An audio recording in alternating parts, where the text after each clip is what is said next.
In this video, I'm going to distill for you how calisthenics and mindset shift changed my life in 6 months and how that can happen for you as well. Certainly, if you have a athletic background, really of any kind, and you've been committed to that, you can make a transition into calisthenics and be successful. And I'm not saying it's going to happen overnight. It will take time and it will depend on your starting point. But in this video, I want to talk about how you can take steps today to actually progress as fast as possible in calisthenics. And if you come from weightlifting, you should very much consider starting your calisthenics journey because for me, it reintroduced passion into fitness. And that's really, I think, one of the best things that calisthenics can do for you is reinvigorate your passion for fitness and keep you healthy, and keep your mind straight and purpose driven. So my story, if you don't know who I am Austin. I'm 25 and I've really been weightlifting actually now for the last 6 to 7 years. It's still a critical element in my workouts. And I'm going to talk about the approach that I have and how that enabled me to really accelerate in calisthenics quickly. So just getting a little bit more detailed, I personally am much better on these pull skills than these push skills. So when I say become a beast in 6 months, these didn't all happen at the same time, right? So stuff like handstand push-up and bent arm press took me a little bit longer, while human flag and front lever, I literally unlocked in less than a month's time. Right. And when I say a month, I mean from the very first day I attempted training the skill with the intention of actually doing it to the first time I actually did it was less than a 1 month duration on both of these skills. And people still don't believe me when I tell them this, but this is basically how I did it. Okay. So I have a strength-based approach. And like I said, I came from 6 to 7 years of weightlifting experience. And I put this picture in the middle because I thought it was kind of funny. Some of you might have seen my weighted pull-up video breaking down exactly how I go through my weighted pull-up routine. And to be honest with you, weighted calisthenics, like weighted pull-ups and weighted dips, are a controversial approach when it comes to unlocking static moves like front lever. But for me, it was critical. And I know it works because I had no experience. I didn't know what front lever was. And I came in and unlocks it in under a month. And people don't believe me, but the actual needle mover is weighted pull-ups. And so you can see here, I'm adding 100 pounds to my pull-ups for 5 reps. That's 70% of my body weight, right?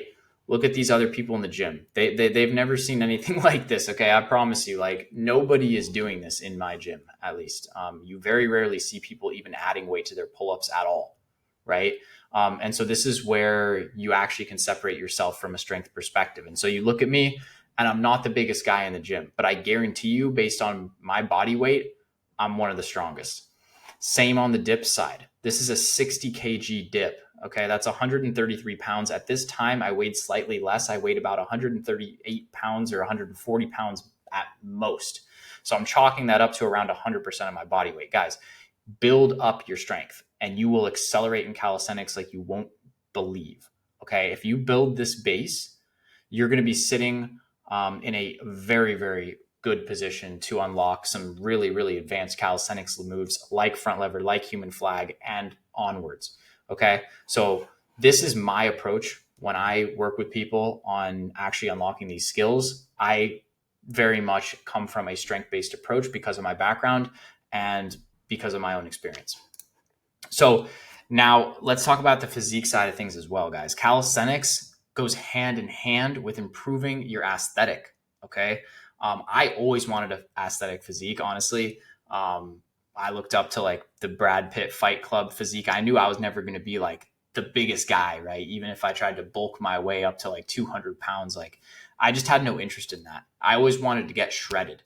And for literally 6 years, I always wondered, why am I not getting shredded? Why am I not getting shredded? I thought I was doing the right things, right? But when you really actually look at your habits, if you were to map them out, right? And I encourage you to do this, write all these things down that you know in the back of your head are holding you back, right? So when you walk down the grocery aisle and you buy that pint of ice cream every Saturday, just for example, I mean, that's pretty bad, but there's other things, right? And I'm not saying that's not healthy, but I am saying if you want to get shredded and you have a goal with your aesthetic, there are habits that you know you have that you ultimately need to change. And so for me and my story, I remember the day exactly that I made this switch. Okay. And the reason that I have the word intensity here, I'll explain in a minute, but it was January 3rd, 2025. I woke up in a hotel room in Las Vegas in the Aria. I had been hanging out until like 6, 7 in the morning with people that I barely knew, making poor decisions. And I woke up and I had to check out in like 30 minutes, and I ripped myself out of bed and I was stressed out and I felt so bad. I was like, just overcome with like regret, basically. It's like, what am I doing? And that was the moment I realized that, like, no wonder I'm not actually making my progress and meeting my goals, is because I'm not willing to leave this lifestyle behind. And so in that moment, I committed to actually changing my habits. And it started with going sober for the rest of the month. So I was like, okay, it's January 3rd, right? I just partied hard, New Year's, and I decided to quit drinking for the rest of the month. And I'm not saying that you need to quit drinking, but what I'm saying is that behavior switch and that one commitment snowball effect, had a snowball effect for me in all of these other positive benefits. So on Saturdays, for example, I would always wake up hungover because I'd have been partying Friday night or going out late, right? Having drinks. You wake up late on Saturday, right? You're not getting after it. You're being lazy. Like, I would stay in bed. I sometimes get out of bed at like noon, right? No wonder you're not hitting your goals, right? Your habits suck. Okay.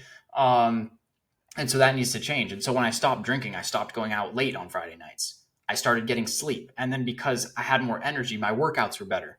And then I was like, wow, well, I'm getting all these positive benefits. Now I'm really going to lean into this. I'm going to start going on the treadmill more. I'm going to start getting my cardio in. I'm going to cut other things out of my diet.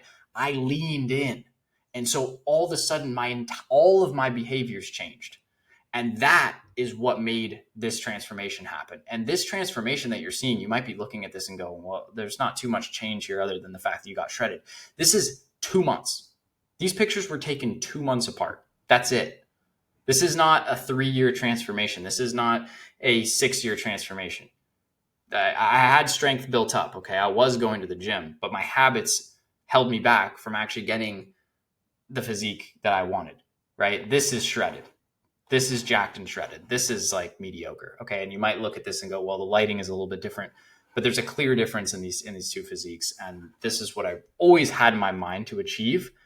And I was only actually able to achieve it when your behaviors change. Okay.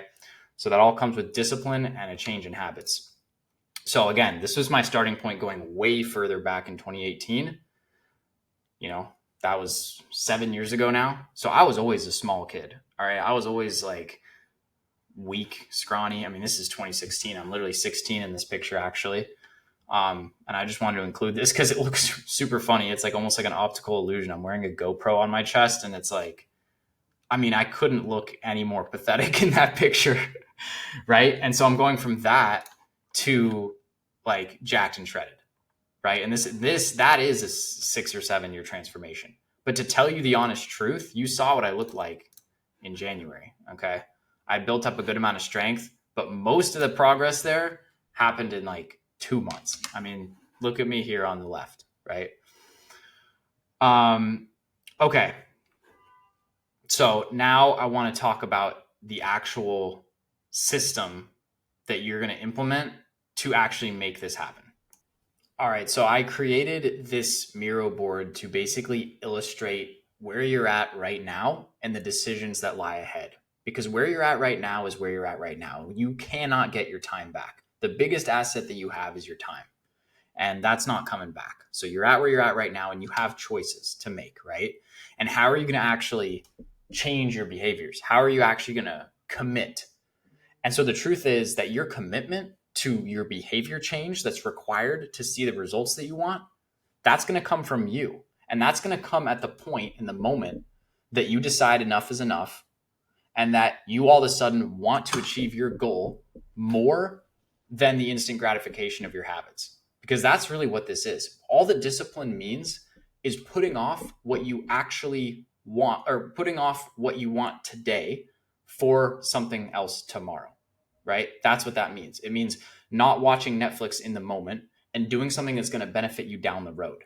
And so that's what true happiness is. It's reaping the benefits down the line because you made sacrifices today. That's actually the key to everything. And it starts right now. Okay. So you can continue down this path and do nothing, right? And whatever your goal is, you're going to stagnate. I'm just telling you. It happened to me for years. You're going to stagnate. Then you're going to make maybe a little bit of progress, right? I did build muscle in the gym. I did make some progress. And even in calisthenics when I started, which I only started this year, right? Make progress. But if you don't have a plan, you're just going to stagnate, right? You're going to make progress and you're going to stagnate. And so what does this whole process mean? It just means you're sucking out time. And time, again, is the most valuable thing that you have. So all this is illustrating is that I'm not telling you you need to make a change to actually achieve your goal. But what I am saying is if you don't have a plan and you don't have discipline and you don't actually take steps to make changes, you're just sucking time from your life. Okay. You can do things a lot faster. And making progress faster is everything because, again, time is everything. So if you go this route, again, you can become a calisthenics beast. You can achieve your goal, right? It's just going to take a long time. Okay. And the other option is you never achieve your goal. And so I'm not saying that, if you don't actually make changes, it's possible you're just doing the wrong things and that you fail forever. That is a possibility. And so let's not leave that out. I just made that up, time jail, as a concept, but this is basically the worst case scenario where you just never meet your goal, right? And so if you actually want to be successful in calisthenics and in fitness, what you need to do starts here. You need to set your goal. That's number one. That's like first and foremost. You need to know what you're doing and why, right? So that's where this why question comes in. Why are you interested in becoming a calisthenics beast? Why are you interested in being an athletic machine, right? So you got to understand your point A and your point B. Your point A is today. How much strength do we have, right? Do we need to lose fat first? Where are we at, right? Let's take stock of where we're at. And then let's define point B, which is our goal, right? And so then once we have those 2 points defined, we can actually chart a path to get there. And that's where creating a plan comes in. That's where the structure comes in. Okay, then we start to ask the how question, right? And like I said, it's a strength-based approach. We implement drills and exercises. We track progress, right? How are we actually doing against the plan? Are we executing the plan? Are we following the plan? What's working? Why, right? So we review and we update. I mean, this is not rocket science, right? But it's incredible to me how many people actually show up to the gym without an actual plan. I did it for years, okay, and I stagnated. No wonder. It's like, it's so obvious, right? But so many people fall into this trap where like they convince themselves, they brainwash themselves into thinking that they have a plan. Is it written down? Oh, it's not. Or you wrote it down to make yourself feel good about it, but it's not actually based in reality. There's no knowledge behind it. And so what I'm getting at here and what I illustrate in kind of my coaching philosophy is that I'm here basically to help you in calisthenics with two things: knowledge and accountability, right? So knowledge, what does that mean? It means the drills and exercises, right? The reps and sets, the structure, okay? I provide that. The feedback, right? That's knowledge, right? So you send me videos of what you're doing. I give you feedback. Hey, here's what to do better. Here's where you're doing really well. And here's where there's room for improvement. That's knowledge, right? And then accountability, right? So I'm there when you miss a day to ask why, right? What happened, right? Okay, you fall behind. That's inevitable. You're going to make mistakes, right? So that's what a coach is there for, is, hey, what's going on? How can I help, right? Mindset stuff. Oh, dude, I'm dealing with something personally. I'm struggling with this. Like, man, I'm not making progress fast enough. It's getting to me. Dude, I'm there to tell you that's a glass half empty mindset. It's a good thing to look beyond and to look at what's ahead, but it's not good to do it from the perspective of, oh, I'm comparing myself to others, right? And so I may as well just give up because I have no hope of getting there. Dude, that's the wrong approach, right? Take it one step at a time. And I'm telling you, if you stay in the game long enough, you're going to have that breakthrough that's going to give you the confidence boost to completely reset your confidence meter and keep you in the game even longer. And that's all you need to do, is just stay in the game long enough to boost your confidence to keep going. Because you will get down, and that's okay, right? So That's what this is all about, man, is having a structured approach, right? Using your brain to actually have a plan, follow it, execute against it with discipline and accountability, right? And achieve your goal ultimately much faster than this other route. Because that's all we're trying to do is achieve these goals as fast as possible. That's everything. If you don't care about your time, then sure, like you shouldn't, you it doesn't matter. You don't need a plan, right? If you don't care about time, but you should care about time because it's all you've got. So hopefully this helps you guys. I really hope it does. Please, reach out to me on socials if you need help. I'm here to help you guys. That's really what I love to do. So yeah, I hope this framework kind of helps put things in perspective and motivates you to actually take steps to change your behaviors that are holding you back. And so at the end of the day, you need to find it within yourself, and do it yourself, because the truth is a coach is just there for knowledge and accountability. But what's actually going to create change is you and only you. Thanks, guys.